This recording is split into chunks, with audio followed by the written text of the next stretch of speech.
Welcome to VAR India News Hour. Google Play Store has undue control over the future of Indian startups. Google Play Store is the leading app platform today. It keeps on growing still. Day by day, new users are joining the Android world. Android users outnumber iOS users by almost 3 times. Play Store is where they get their apps safely. According to surveys, 49% of mobile apps feature in-app ads. While in past, ad revenues were behind in-app purchases by some margin, the gap is closing each year. This option also allows you to provide your app for free to the users.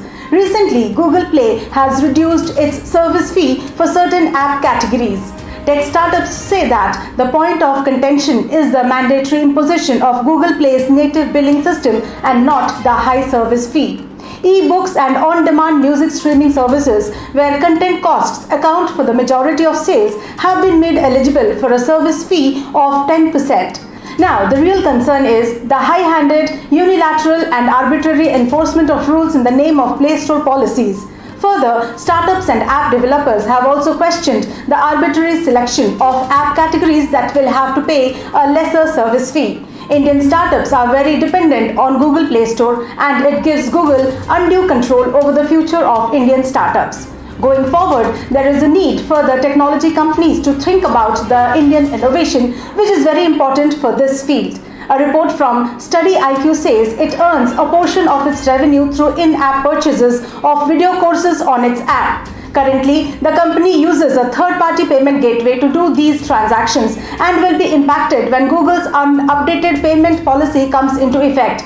A subject matter expert from tech.org, Ramesh Kailasam, CEO, says that even without charging commissions on in-app sale of digital goods and services, App Store markets are making revenue on every other aspect and feature they are offering the onboarded developers. Ramesh further says between Apple and Google app marketplaces alone, their revenue is close to $60 billion plus. They take a cut on everything they offer to the app developers. They are making money on every download. Even for adding you on map and search features, they make money. It is not that they are bereft of any revenue.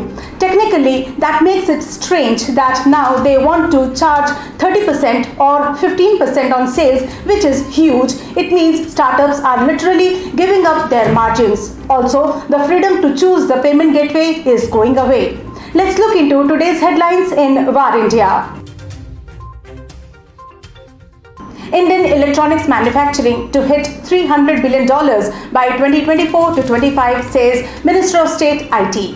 Minister of State for Electronics and IT Rajiv Chandrasekhar said in 2014 and 15, the electronics production in the country was about rupees 1.8 lakh crores, which grew to rupees 5.5 lakh crores in 5 years. The minister said the government is looking beyond devices and communication with expansion plans looking at equipment and systems and further to automotive and medical equipment. He further said that electronics is the second largest traded commodity after hydrocarbons and petroleum. Gigabyte hit by ransomware attack. Gigabyte has faced a massive data breach recently as part of a ransomware attack by the Avos Locker hacker group. The group reported that they had stolen from Gigabyte as well as threatening to out more. As a result of the attack, sensitive information including customer credit card details, NDA agreements with Gigabyte partners, and employee payroll information among other details were leaked. According to Privacy Sharks, Avos Locker stole credit card information from Gigabyte customers, employee payroll data, what appears to be PDF copies of employee passports, and an NDA agreement between Gigabyte and Barracuda Networks.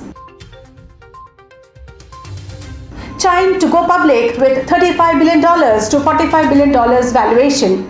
San Francisco-based Chime, which is into digital banking, is in talks to go public with a valuation of $35 to $45 billion and is subject to an IPO in March 2022. The company's revenue is likely to reach $900 million to $1 billion this year.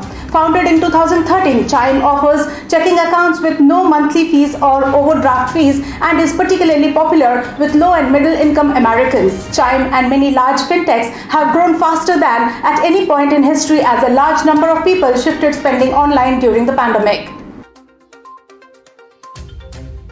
Google is introducing distributed cloud model. Google is introducing the Google Distributed Cloud, a portfolio of solutions consisting of hardware and software that extend its infrastructure to the edge and into company data centers. This announcement was made at Google Cloud Next 21. It says, depending on the organization's needs, Google Distributed Cloud can run across multiple locations. Google Distributed Cloud customers can migrate or modernize applications and process data locally with Google Cloud services, including databases, machine learning, data analytics, and container management. Tesco suffers 2-day outage after hack attempt. Britain's biggest supermarket chain Tesco's app and website were down for a second day on Sunday, leaving shoppers unable to order goods and track deliveries. The company's spokesperson said an attempt was made to interfere with our systems, which has caused problems with the search function on the site. Its website and app are back up after the services were disrupted by an attempt to interfere with its systems. There are chances to believe customer data had been compromised, it added. That's all for now. Please like, share, comment and subscribe to War India News Magazine. You can download the War India app from Google Play Store and Apple App Store for the latest news and updates. Stay tuned. Thank you.